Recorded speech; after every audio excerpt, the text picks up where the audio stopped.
Why do I struggle to get a job? This is a commonly asked questions that most job seekers ask themselves, especially when you're sending so many applications and you don't get invited for an interview, or you attend so many interviews and you didn't get confirmed for the job.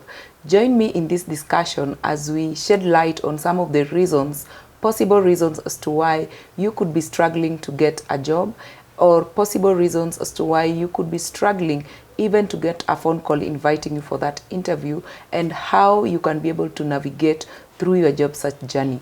As usual, my name is Mary, in charge of training and career advisory services here at Corporate Staffing, and I'm glad to be joined by Noella, one of our career advisors in this discussion.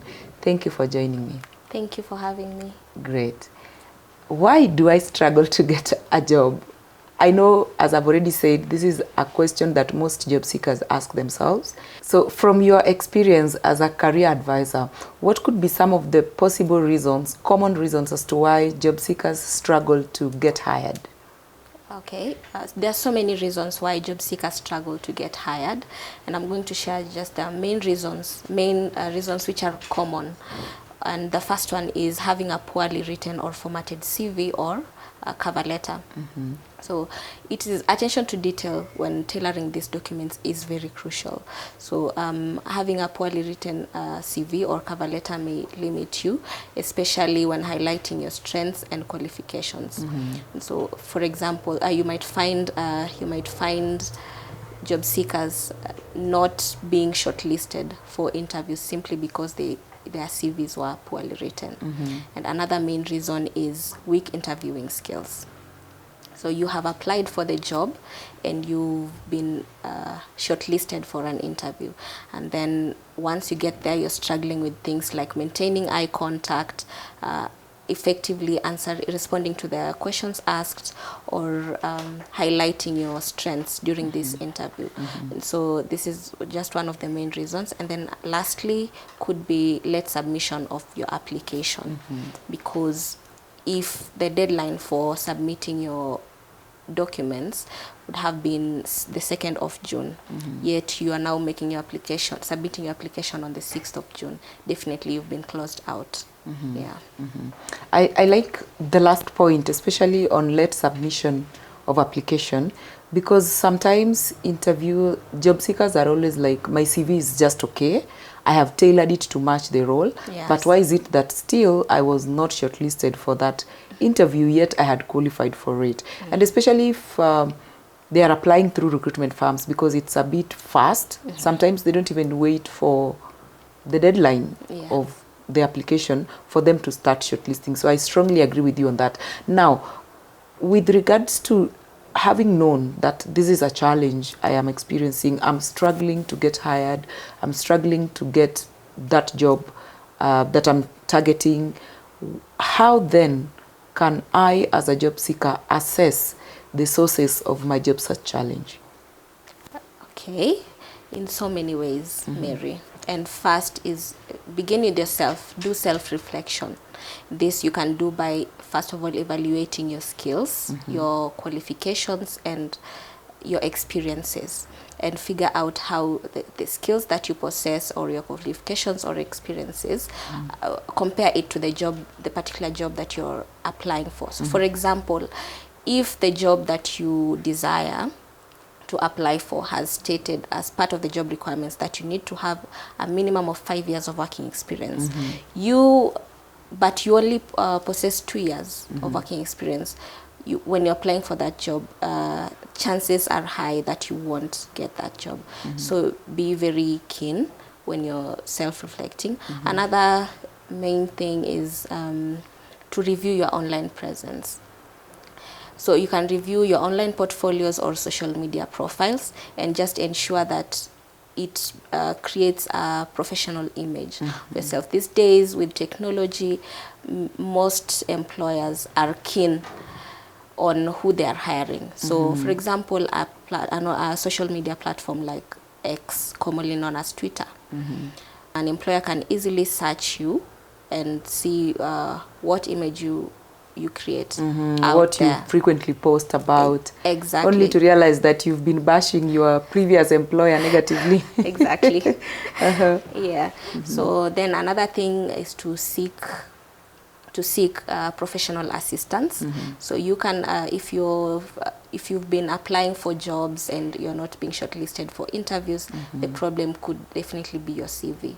So you can apply, you can approach CV writing experts, and they can be able to take you through the areas that you are falling short, and even tailor the CV for you at a fee. Especially here at Corporate Staffing, that's what we do. Another thing is interview coach. This is also another professional. So you've been applying for jobs. Yes, you're being called for interviews, but after the interview, you're not considered for the role, simply because you had weak interviewing skills. So by approaching a professional, that is a coach, they can be able to take you through the key areas to focus on when you're preparing for an interview, and how best to respond to interview questions. Yeah. And you've just made me remember, I know getting your dream job in itself sometimes even requires an investment. Yes. And when you're seeking for that professional assistance, you may look at it in terms of, why do I need to pay for my CV to be done? But I normally tell professionals, don't look at it as though you're paying, you're investing in your dream job. Yeah. So I do agree with you on that. It is very important as a way of just assessing the possible sources of the challenges you're facing in your job search. Now, as a job seeker, when I'm trying to be very objective and very honest with myself, how can I be able to evaluate my strengths and weaknesses in the job search journey? Okay. So first of all, as a job seeker, you need to be very honest with yourself. Skill assessment is very key. So be honest with yourself, with the skills that you possess. Do self-reflection, evaluate the skills that you possess. First of all, come up with a list of the skills that you possess compared to the job that you desire. So after coming up with this list, you need to evaluate your proficiency in these skills by rating yourself on a scale of 1 to 5, for example, and be as honest as possible to be able to get the best results. Sometimes I may rate myself higher. Exactly. Yet on ground, things are different. Yes, and this won't help, obviously. And so after doing that, you can now be able to identify any gaps and areas that you need to improve on in terms of the skills assessment. Yeah. Another way is by identifying transferable skills. So the transferable skills can either be from previous education or from previous work experiences. So you can identify the transferable skills that you gained out of this that are applicable to this particular role that you're applying for, and just see how best this can benefit you. Or you can be a good fit. Exactly.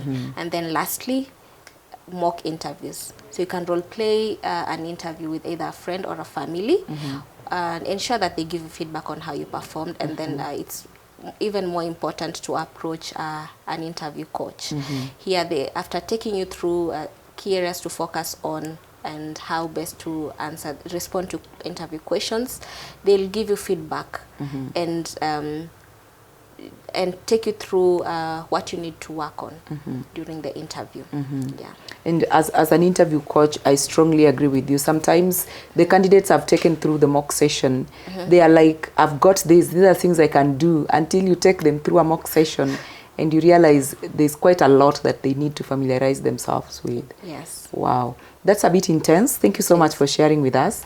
I know someone has gotten few areas they can improve on. Yeah, I'm sure. Great. Indeed, doing self-assessment, just as Noella has put it, is very important. Assessing your skills, evaluating your strengths, your areas that you need to improve on as far as job search journey is concerned, so that you land your dream job. It can be quite frustrating, but with the help of a professional, with the help of a coach, with the help of an expert in this area, your accountability partner will help you to walk this journey so that you shorten your job search journey to land your dream job. Thank you so much for watching this video. We encourage you to subscribe. We encourage you to share with us in the comment section areas you'd want us to discuss on, and we'll be glad to tackle it in our upcoming videos. Thank you for watching.